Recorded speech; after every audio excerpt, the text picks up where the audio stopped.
Buenos días a todos, qué bueno es verles aquí en la casa del Señor. Por favor, pongámonos de pie en reverencia a la palabra de Dios y vamos a leer juntos nuestro versículo lema de este año. Por lo tanto, ya no sois extranjeros ni forasteros, sino conciudadanos de los santos y miembros de la familia de Dios. Efesios 2:19. Muchísimas gracias, pueden tomar asiento. Bueno, la semana pasada terminamos nuestra serie de mensajes en el libro de Efesios y pensando en ese libro estábamos viendo quizá qué es lo que somos, ¿no? ¿Cuál es la naturaleza de la iglesia? ¿Qué debe ser la iglesia? Y estamos viendo que la iglesia es familia. Y una familia milagrosa, una familia compuesta por personas de toda lengua, toda nación, toda cultura, toda tribu. Y Cristo está reuniendo en sí a toda la familia humana en una familia. Y pensando, pues, ¿qué miramos después de mirar algo así? Creo que lo lógico, por lo menos para mí me pareció, es quizá hablar un poco, ya que sabemos qué somos, quizá hablar de qué hacemos. ¿Qué es lo que debemos hacer? Si conocemos nuestra naturaleza, quizá hablar un poco de nuestra función. Así que me ha parecido una buena idea de que lo siguiente que vayamos mirando es el libro de los Hechos.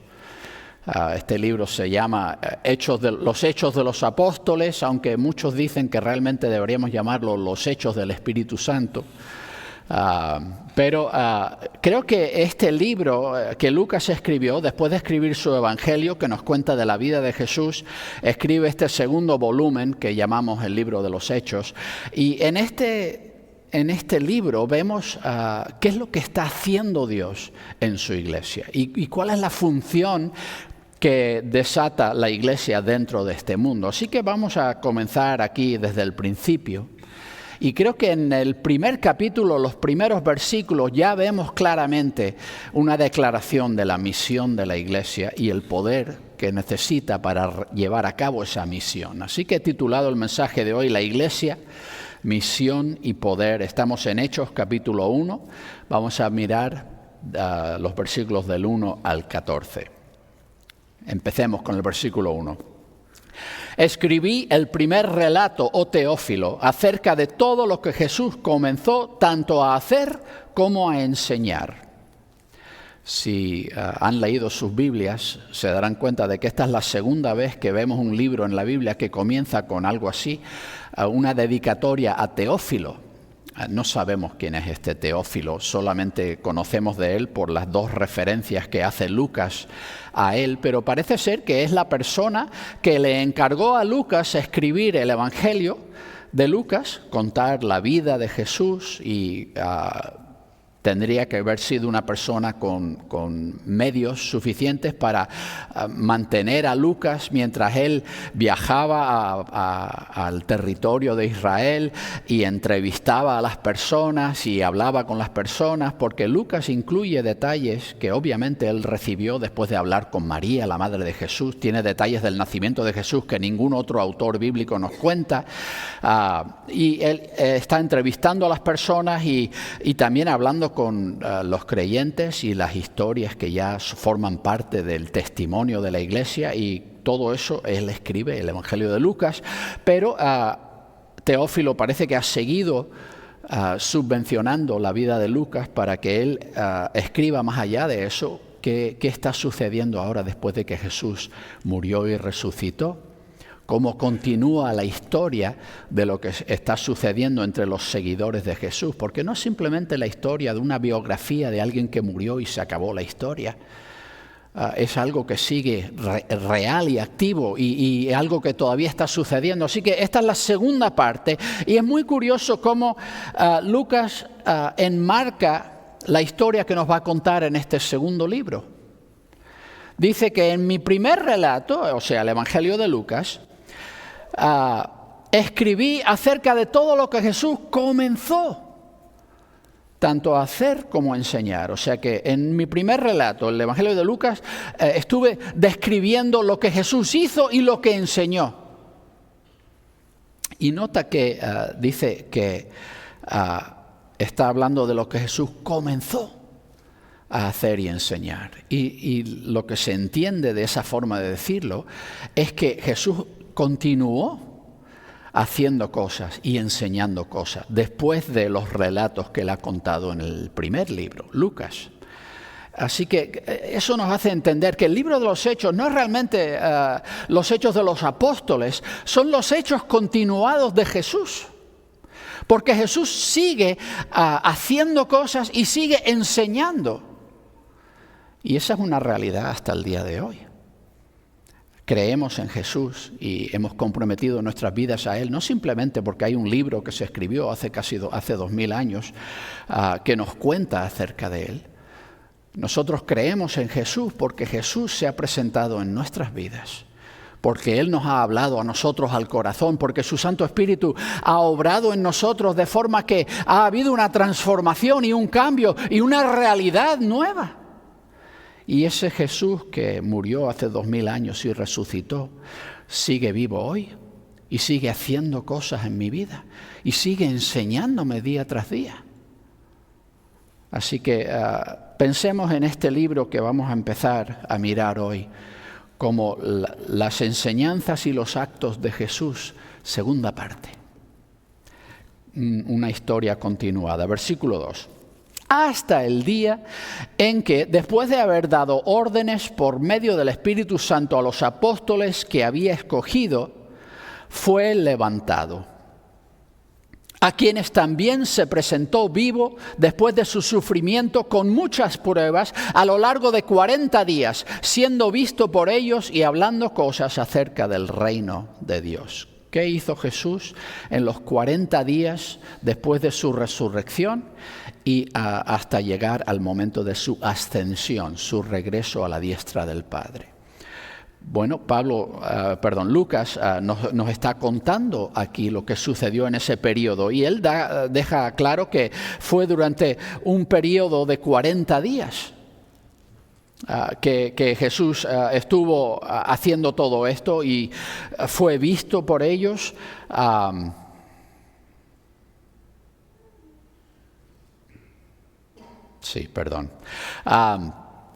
Y dice que les dio órdenes por medio del Espíritu Santo a esos apóstoles que había escogido. Y conocemos los 11 que sobreviven después de la resurrección de Jesús. Judas, sabemos que se suicidó, pero los demás, Él sigue presentándote entre ellos y estuvo vivo después de su sufrimiento entre ellos durante estos 40 días. Y ellos no solo le vieron, sino que Él continuó enseñándoles y básicamente continuó lo que había estado enseñándoles durante esos 3 años de ministerio que compartieron juntos. Les estaba enseñando acerca del reino de Dios. Dios ha enviado a su Hijo a este mundo para establecer su reino sobre esta creación y arrebatarle esta creación al pecado y a la muerte.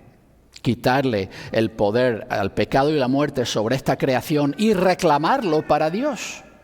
Así que Jesús vino a restablecer el reino de Dios y a través de esos 3 años de ministerio público Jesús estuvo enseñando a sus discípulos acerca del reino de Dios. Y si leemos los evangelios vemos que era una cosa difícil para los discípulos de entender. Que a menudo sus expectativas y sus presuposiciones acerca de cómo iba a funcionar el reino de Dios no tenían nada que ver con lo que finalmente Dios estaba estableciendo con Jesús. Y continuamente Jesús tenía que corregir su mal entendimiento acerca de cómo funciona el reino de Dios. Y tristemente hasta el día de hoy la Iglesia sigue luchando por aceptar la forma en que funciona el reino de Dios. Siempre tenemos esta tendencia a querer hacer encajar el reino de Dios en nuestra idea de cómo debe funcionar un reino. Y nuestro modelo siempre es una cosa mundana de este mundo, la forma en que las personas en este mundo ejercen dominio con autoridad y imposición de la voluntad sobre otros, con amenazas, con fuerza, con maltratar a los que están por debajo tuyo. Y la idea de que el poder se desempeña desde una posición de privilegio y de disfrutar tú de cosas que los que están debajo tuya no disfrutan. Jesús estableció un reino que funciona completamente al revés de eso, ¿no? Donde Jesús dice, bueno, tú sabes que en los reinos de este mundo los poderosos se ensoberbecen sobre los demás. Así es como funciona este mundo. Pero en mi reino no es así. ¿Tú quieres saber quién es el más importante en mi reino? El que es el esclavo de todos. Lo invirtió. Y puso lo más importante y lo más elevado y lo más significativo, no como el que manda, sino como el que sirve. Y lo demostró viniendo aquí, y no estableció un reino humano, no buscó el apoyo de los romanos para ponerse al poder y tener a sus órdenes a las legiones romanas. No hizo nada de eso. Él vino y se entregó hasta la muerte. Y así estableció este reino. Y de eso Jesús les está hablando, sigue hablándoles durante estos 40 días, para que ellos comprendan y entiendan qué es esto del reino de Dios. Es algo muy diferente, es algo que el mundo nunca ha visto. Es una forma completamente invertida de hacer las cosas en este mundo. Y Jesús les da órdenes y les instruye durante estos 40 días acerca del reino de Dios. Y tenemos que entender como la iglesia de Cristo, que nuestra labor no es establecer la iglesia como un reino humano, con los mecanismos y las formas de pensar del mundo en que vivimos, sino que nuestra labor es representar ante el mundo un reino radicalmente diferente al que nadie conoce. Un reino que funciona completamente diferentemente. Versículo 4. Y compartiendo la mesa con ellos, les ordenó que no partiesen de Jerusalén, sino que esperasen la promesa del Padre, la cual oísteis de mí. Porque Juan bautizó en agua, pero vosotros seréis bautizados en el Espíritu Santo dentro de no muchos días. Es muy curioso aquí, Lucas usa un idiomismo que se usaba en griego en ese tiempo, y la idea de que estás comiendo junto con la gente era decir tomar sal. Y eso es como lo dice en el griego, y tomando sal con ellos, así es como está escrito en el griego, pero es una forma en la que ellos hablaban comúnmente para decir estuvimos comiendo juntos. Compartiendo mesa, o sea, participando con ellos y sentándose alrededor de la mesa con ella. Y lo que Jesús hizo durante esos 40 días no era una especie de aparición, no era un fantasma, no eran visiones que estaban teniendo, no era... Hay quien trata de decir, no, es que los discípulos estaban tan traumados por la crucifixión de Jesús que psicológicamente empezaron a inventarse cosas y tuvieron como visiones de cosas. No fue nada tan efímero como eso. No, Jesús resucitado se sentó a la mesa con ellos, comió comida con ellos, hizo vida con ellos durante esos 40 días y compartiendo con ellos les da instrucciones claras de lo que deben de hacer. Les dice que no se marchen de Jerusalén, van 40 días y todavía están en Jerusalén. La mayoría de sus discípulos vivían en Galilea, al norte. Pero les dice, no se marchen, quédense aquí todavía. Y les dice que os esperen porque van a recibir la promesa del Padre. El Padre ha hecho una promesa y para explicar de qué promesa está hablando, hace referencia a algo que realmente oímos por boca de Juan el Bautista. Pero Jesús dice, la oísteis de mí, indicando que lo que Juan el Bautista les había dicho realmente era el mensaje verdadero acerca de Jesús, que Jesús quería que él impartiese. ¿Y qué es lo que dijo Juan el Bautista? Juan bautizó en agua, él dijo, yo bautizo en agua, ¿se acuerdan de eso, no?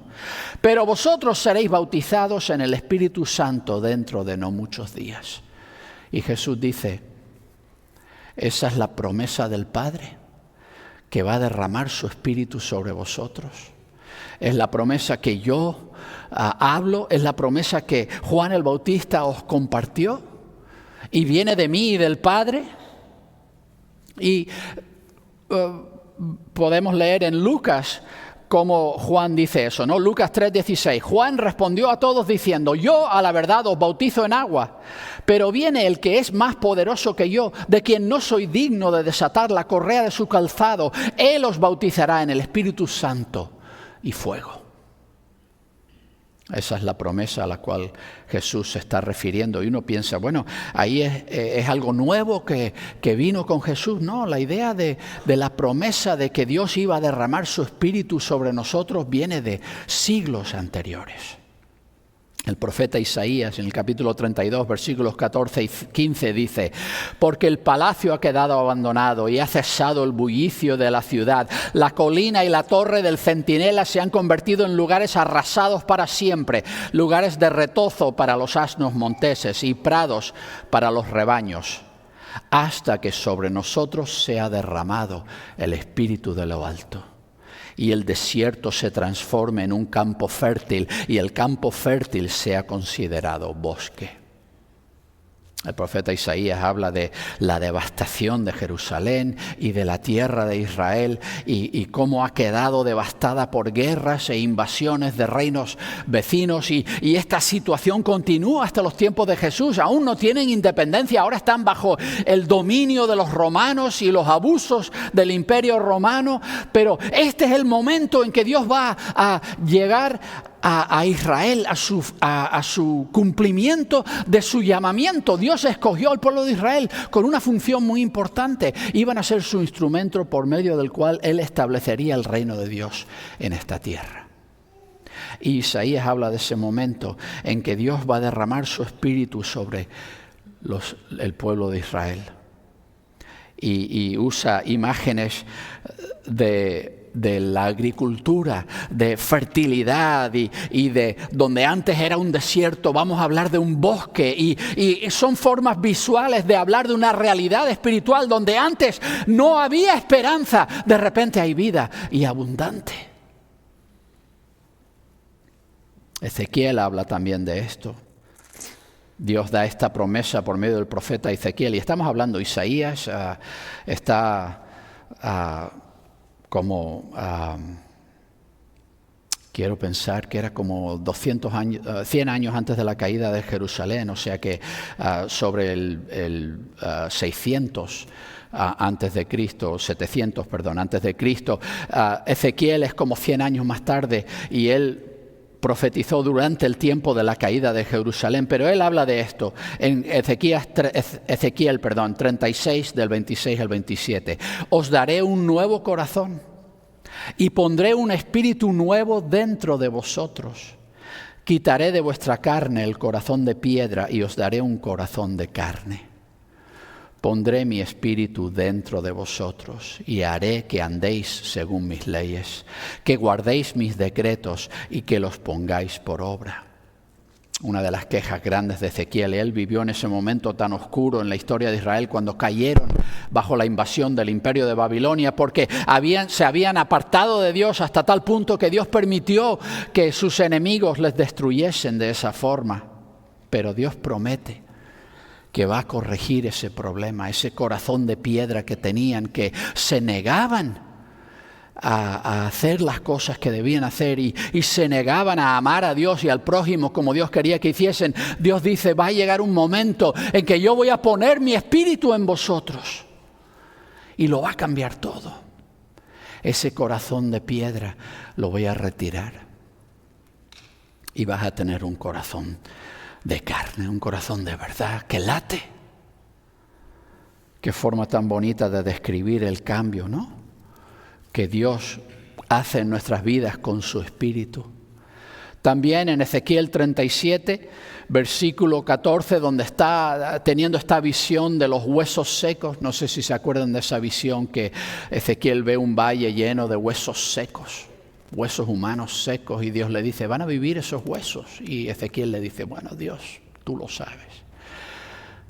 Y Dios le dice, profetiza sobre esos huesos y diles que van a vivir. Y tiene esta visión donde los huesos se juntan y sale los músculos y los tendones y la piel y todo, y de repente es un ejército de Dios levantado de entre los muertos. Y dice esto en el versículo 14, pondré mi espíritu en vosotros y viviréis.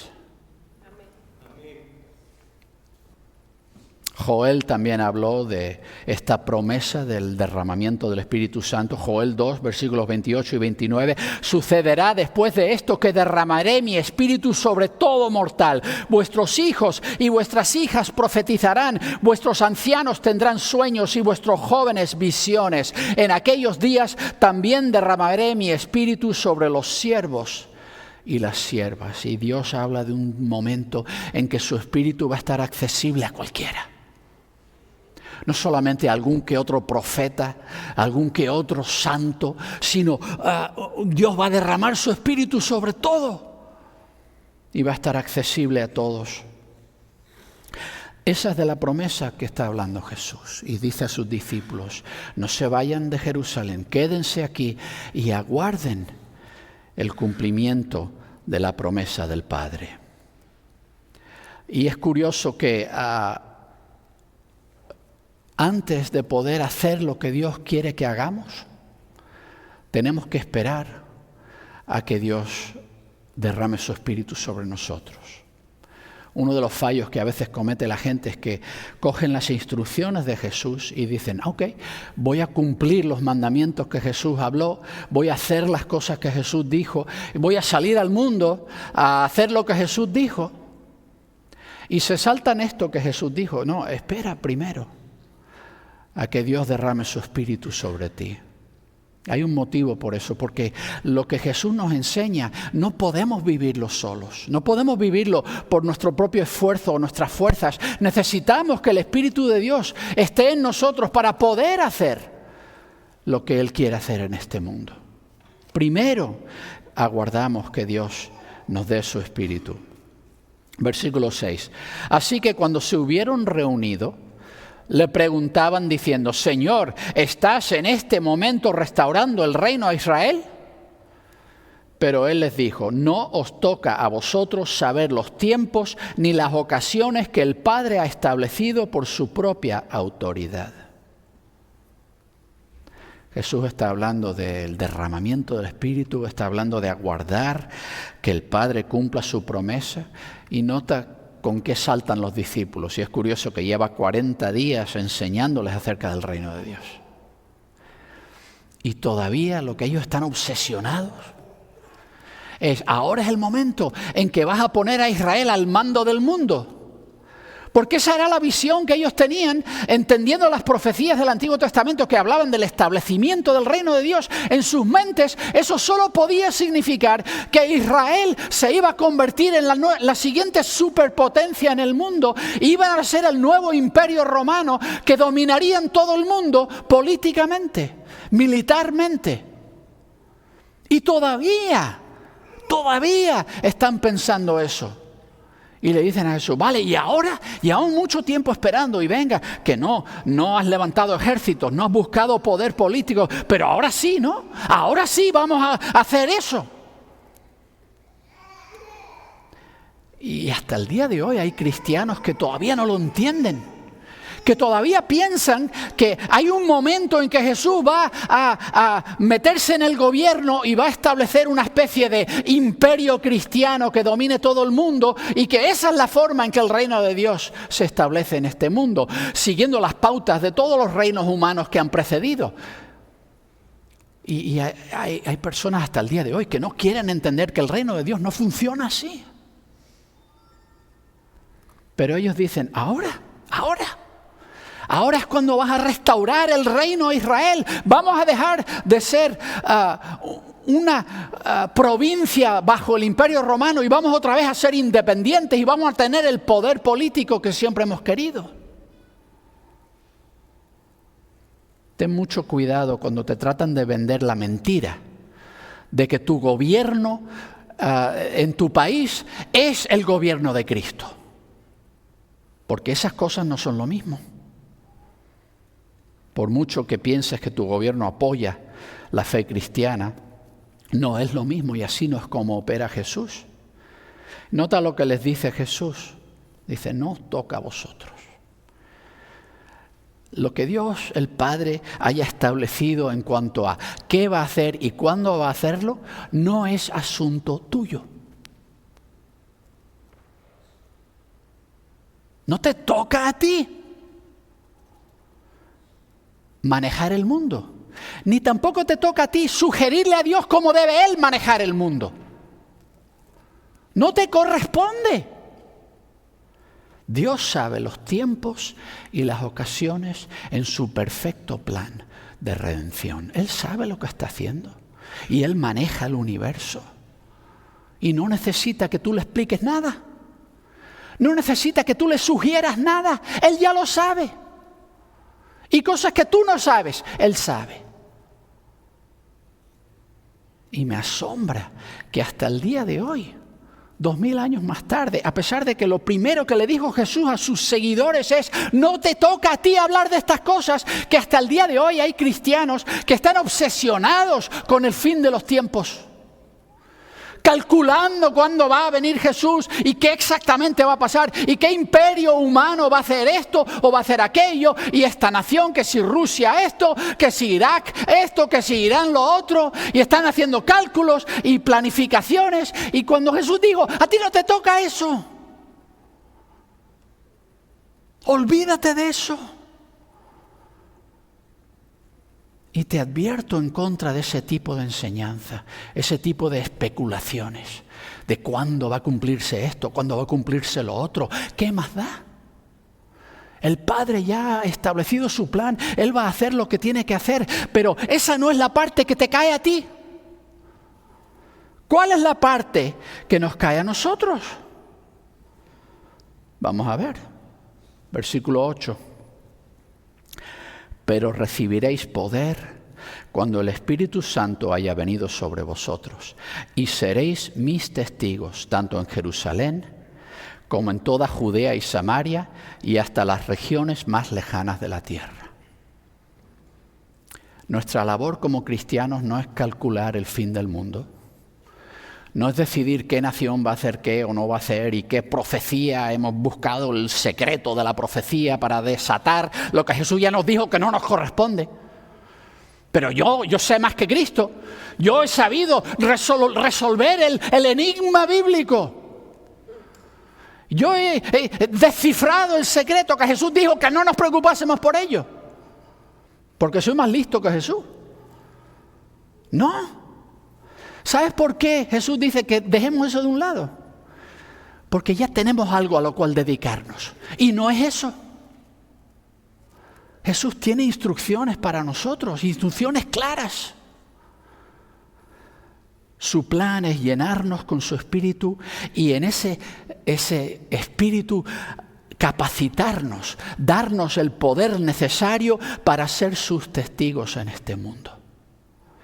Esa es nuestra labor. No especular, no planificar cosas, no asustar a la gente que el fin del mundo se avecina y el anticristo. Olvídate de eso. Sé testigo de un Jesús que lo cambia todo. Eso es lo que el mundo necesita oír. No necesita oír tus miedos y tus temores y tus espantos. ¿Qué más da todo eso? Ya sabemos que el mal existe en el mundo y sabemos que todo el mal ha sido derrotado en la cruz de Jesús. Así que, ¿qué más da? ¿Por qué pensar en lo malo cuando tenemos al autor de la vida? Cuando tenemos al Rey de Reyes y Señor de Señores, cuando tenemos el mensaje que lo cambia todo. Y es una tragedia que hay cristianos que no tienen tiempo para dar testimonio de Jesús porque están demasiado consumidos con sus teorías y sus especulaciones y todas estas ideas de el complot mundial, de lo que está pasando detrás de... ¿Qué más da? ¿Crees que Dios no sabe eso? ¿Crees que alguien está engañando a Jesús? Y que de algún modo el Rey de Reyes y Señor de Señores no se ha dado cuenta de lo que está pasando. No te preocupes por eso. El gobierno del universo está ya solucionado. Tú no tienes que preocuparte, porque tienes cosas que hacer. Y lo que te toca a ti es ser testigo. una de las palabras favoritas que vemos a través de todo el Nuevo Testamento para la labor cristiana es la idea de que somos testigos. Me gusta mucho eso. Si tú estás en una corte y necesitas que venga un testigo para dar testimonio acerca de un asunto y quieres establecer la verdad de algo, hay una diferencia entre un testigo y un experto, ¿no?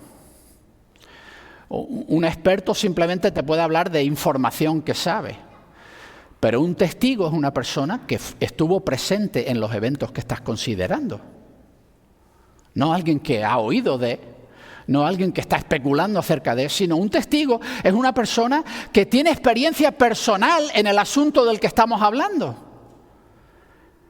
Y Jesús no nos pide que seamos expertos, apologetas, y sepamos toda la información acerca de la Biblia y de Jesús. Esa no es la labor principal. Todo eso es importante. Estudia todo lo que puedas de la palabra de Dios y aprende todo lo que puedas acerca de la vida de Jesús. Todo eso te va a ayudar, pero el dar testimonio requiere que tú conozcas a Jesús personalmente. Un testigo solamente puede ser una persona que ya ha recibido el Espíritu Santo y que dado ese encuentro personal con Jesús, tiene de qué hablar. Y te voy a decir lo que la gente necesita oír de ti. Necesita oír del Jesús que cambió tu vida. Del Jesús que ha transformado tu corazón. Del Jesús que un día tú eras nada más que un saco de huesos muertos tirados y Él te convirtió en un ser viviente. Él te levantó de los muertos. Tú tenías un corazón de piedra y ahora es un corazón de carne, porque Él ha cambiado tu corazón. Ese es el Jesús del cual el mundo necesita oír. Y sí, puedes hablar de las realidades históricas acerca de Jesús y todos esos detalles, pero si tú no conoces al Jesús del cual te estás hablando a los demás, no tienes nada que decirles. Porque los libros de historia están llenos de datos históricos de personajes que vivieron. Eso no es lo que la gente necesita. La gente necesita el Jesús vivo, que sigue obrando y sigue enseñando hasta el día de hoy.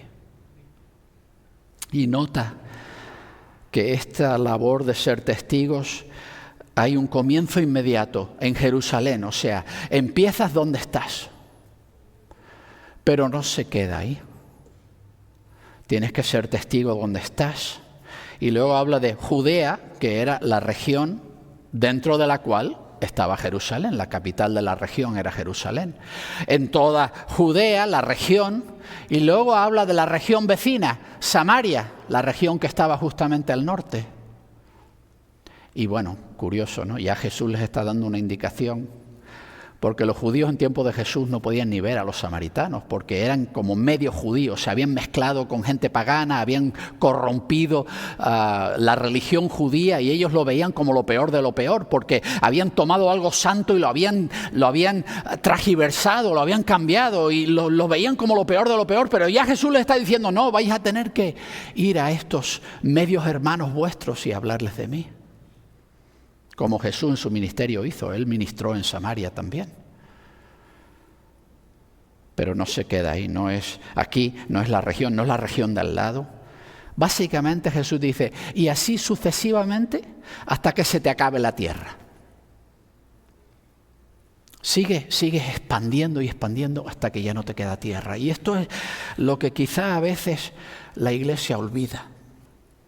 Por mucho tiempo nos hemos contentado en crear iglesias que están centradas en nuestra cultura, nuestra burbujita de idioma, cultura, lo que a nosotros nos interesa, y yo me dedico a esto y los demás que se ocupe otra iglesia. Esas no son las instrucciones que nos dio Jesús. Jesús le dijo a sus discípulos, tú eres personalmente responsable, no solo por tu ciudad, no solo por tu región, no solo por la región de al lado, tú eres responsable por el mundo. ¿En qué punto de las instrucciones de Jesús ves tú que Jesús diga, pero no te preocupes por todos, solamente predícale o anúnciale o sé testigo para con los que hablan tu idioma y los que tienen tu cultura? ¿Dijo Jesús eso? No. Y la carga que debemos llevar como iglesia de Cristo es una carga por todo el mundo. Todo el mundo. El que se parece a mí, el que no. El que se ha criado en un país musulmán y no tiene ni idea de Cristo. El que se ha criado en un país budista, ateo. El que se ha criado en un país hindú, con muchos dioses. Da igual. Y la maravilla de lo que Dios está haciendo ahora, y algo que no ha hecho en toda la historia humana, es que Dios está mezclando la humanidad.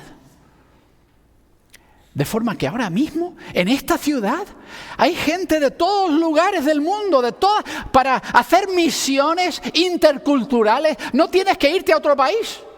Basta con cruzar la calle y hablar con tu vecino. Porque Dios te ha traído el mundo aquí. Y nuestra labor es hablar de Jesús, del Jesús que ha cambiado mi vida, con todo el que tenga yo delante. Y no simplemente pasivamente esperando que ellos vengan a mí, sino yo tengo que ir a los confines de la tierra en busca de ellos.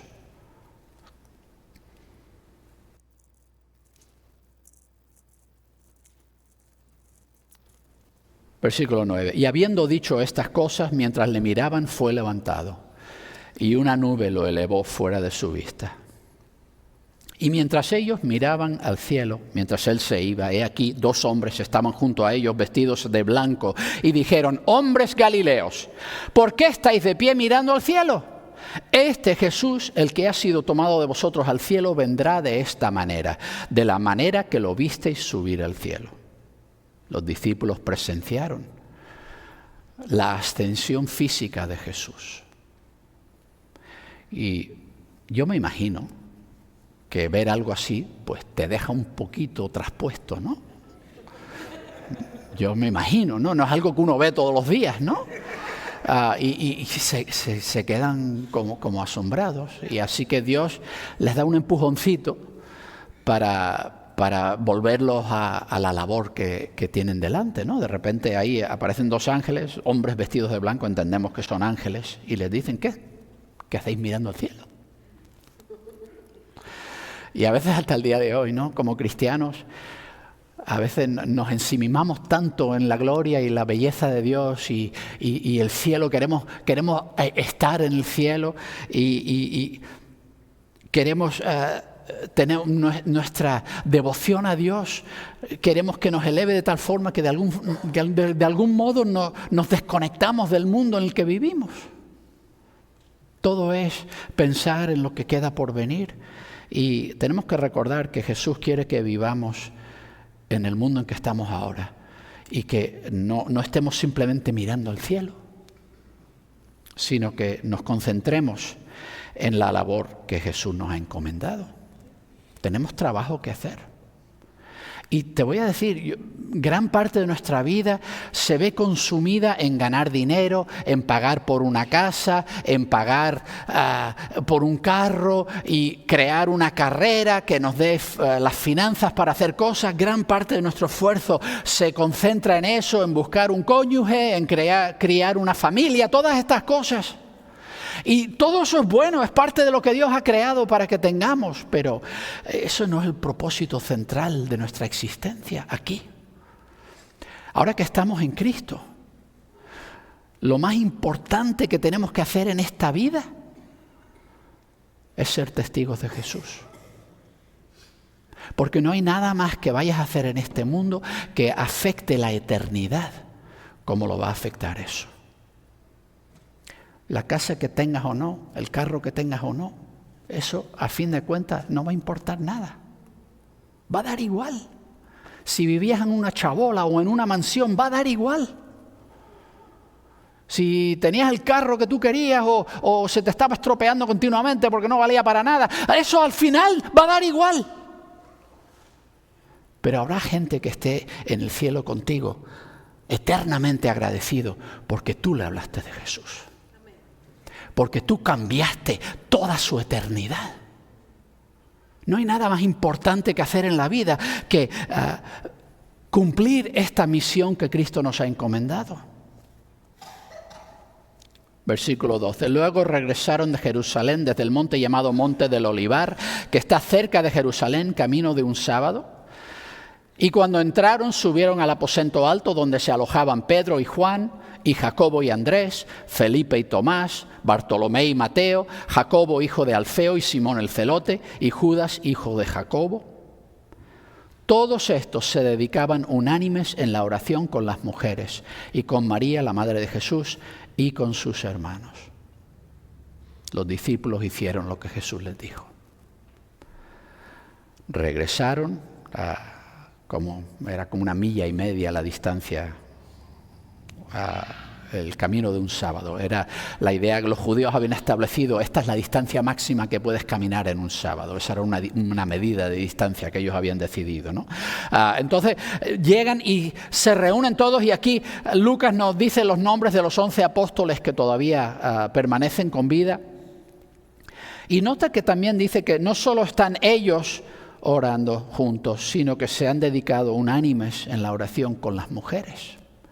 Una de las cosas sorprendentes del ministerio de Jesús es que, a diferencia de los rabís de su día, Jesús tenía en su grupo de discípulos que le seguían y viajaban con él no solo a hombres, sino a mujeres.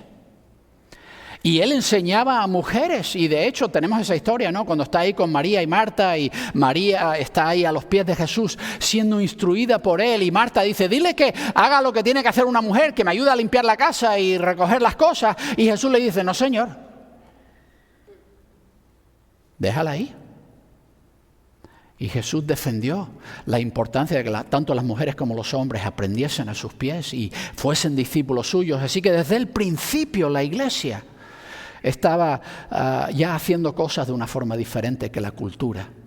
La cultura segregaba, separaba a los hombres de las mujeres, pero en la iglesia desde el principio estaban juntos.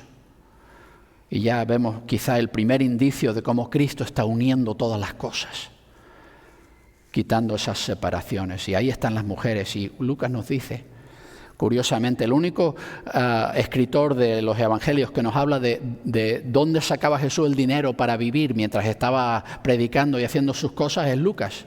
¿Y sabes quién sustentaba económicamente el ministerio público de Jesús? Mujeres. Jesús estaba apoyado financieramente por mujeres. No se menciona ni un hombre. Qué curioso, ¿no?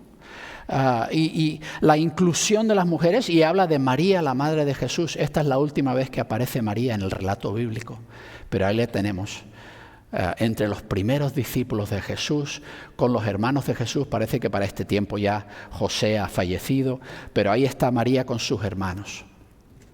Esos mismos hermanos que durante su ministerio le decían: deja ya de avergonzarnos, vuélvete a Nazaret, deja de predicar.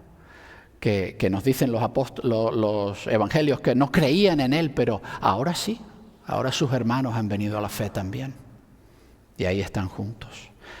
¿Qué están haciendo? Están buscando a Jesús. Y están buscando su reino. Y están buscando que Jesús les dé el poder para hacer la labor que les ha encomendado. ¿Qué sentido tiene todo esto?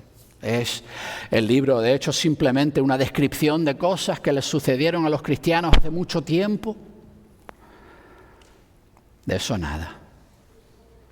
Aquí vemos el relato del establecimiento de la iglesia, la misma iglesia que continúa hasta el día de hoy, la iglesia de nuestro Señor Jesucristo, de la cual nosotros hoy formamos parte.